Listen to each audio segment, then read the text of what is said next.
one of the toughest things to go through is to be in high school, have this wantingness to play college football, but then lacking the playing time or the film to actually do it. And so I'm going to talk about some things you can do to improve your chances of playing varsity in high school to impress the coaches so that way you can get more film and achieve that goal of playing college football. And so if you don't know who I am, I'm Chandler Warren, former college quarterback. I also played at the NA and the JUCO level. I now run your first scholarship where we help families get their first scholarship and more. And so I have a good ability to kind of know on this topic of getting playing time in high school because quick background on myself. Essentially you play football at a very early age through the schools. High school wise, I started as a freshman, started on JV my sophomore year. That sophomore year, I actually had a kid that was also a sophomore that was a starting varsity quarterback. So I am essentially the backup for my year. I mean, it's pretty much set in stone at this point, or at least it felt like it to me a little bit. And despite that, I overcame a lot of odds. I pushed him a little bit more my junior year. Still didn't get the starting spot until about it was probably game 7 or 8 where I actually got my first start. Might even been 9. I think was the first start that I got. He ended up transferring schools before our first playoff game, and then I was the starter my senior year. Even though my senior year I still got benched a few times, and so this is just to comment on how I went about that process to push that guy. How I believe like a lot of younger kids have misconceptions about why they're not playing. And just how to not get caught up in that and how to actually do things that will improve your chances of starting. And now, the first thing I should go into is you are at the whims of one person. Ultimately, your head coach is going to make probably all the decisions to start and not start people. So you have to realize that everybody has biases. Everybody has impressions on people or thinks things of certain people, and you can't necessarily control what they do. I mean, I think again, I'm not going to go into it too much, but like my senior year situation, I had 10 total touchdowns and 1 interception after 4 games of playing. We were 4-0, which was like the best record that we'd ever had in probably like a couple of years because we went like 2-9 and 2-8 the past 2 years. This was a brand new head coach too, and the offense coordinator ended up pulling me aside and said, "Hey, we don't think you're playing well enough." And so to hear that when I had those kind of stats, I was throwing a 68% completion percentage. I think I definitely was not playing bad, but again, that's what they thought. So there wasn't really much I could do about it. And I was definitely pissed. I will not lie about that. I was not happy, and then end up getting benched the next game still. So it is what it is. But I couldn't do much in that situation, and so you have to. I think that's the number one thing you have to realize is like, you can't control what people are going to think about you or what is going to happen, whether they're going to bench or start you. It's not in your control. You can only, I just talked about this in the last video that I just did a second ago, you can only control the controllables. And so the biggest thing, the number one takeaway is like, don't get too caught up in what they're thinking. You can do that to an extent, but like, realize that you're at the whim of one person. Like there's not a whole lot you can do. And so it is what it is to an extent. And you have to just deal with the circumstances and try to find ways no matter what. Though the biggest things I will say, and this is just from my perspective, that will allow you to start or increase your chances of starting. First off, you just have to hit the minimums as far as like, you have to do the bare minimum stuff. You have to be attentive to detail. In high school, like, the bar is relatively low in high school, unless you go to a top high school. Like if you pay attention, if you're running all your routes right, if you're running the plays correctly, if you're doing all that stuff right, which you're never going to be perfect, but if you're continuing to learn and you're continuing to pick up stuff, coaches pay attention to that because there's not a lot of cool kids that do. Secondly, hard work. You got to put in the effort. That means every single thing you do, you have to do 100%. You have to look back at it each day and say, hey, did I do everything I could 100%? If you didn't, then you can't really blame yourself for not starting because the coaches may see that 1% that you're missing and go, is he going to give the 1% when we need it the most during game time? And you may say like, oh, person A, B, and C also don't have that, but you never know what when they were looking at you versus when they were looking at them. They're not omniscient. Like they can't see everything. So you can't hold them to that super high expectation as well.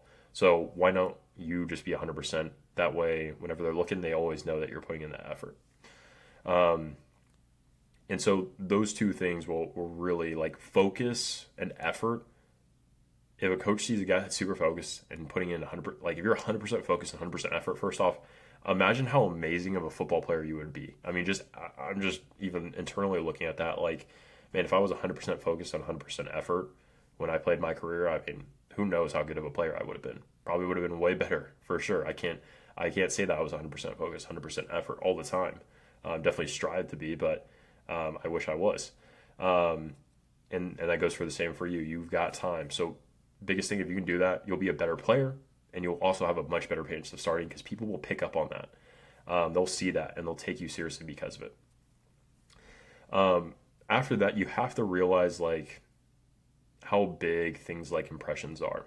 I think that's one of the craziest things about my story, and I look back at it very gratefully. Is like I was not deemed the guy for the sophomore class. Like I was just never set to be the starter, and I broke that expectation because I essentially just sought out to do it. I was like I have to do this. I have to go all into this, and I did. I went from baseball focused to football focused.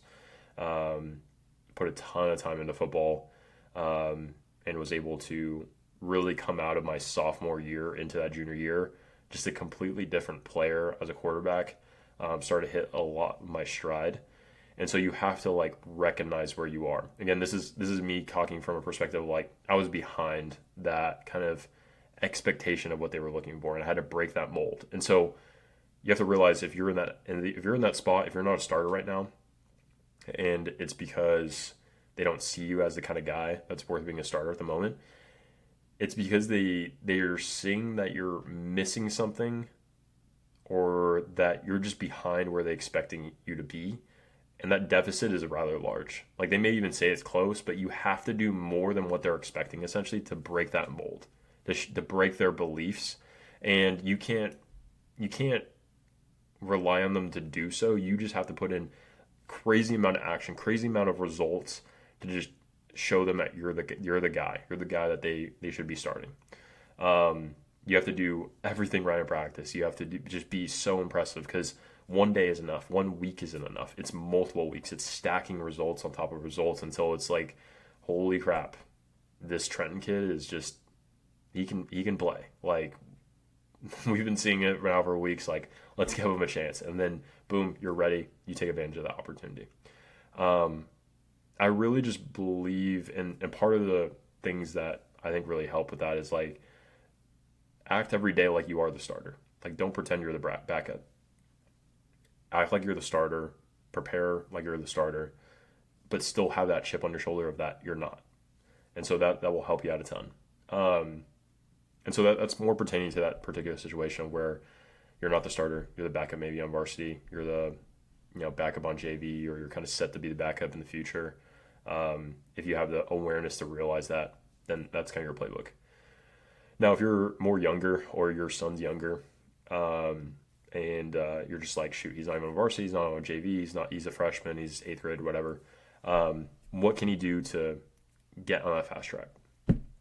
First off, just being big is your growth is obviously a big impact to that. So it's DNA. Can't really control too much of that.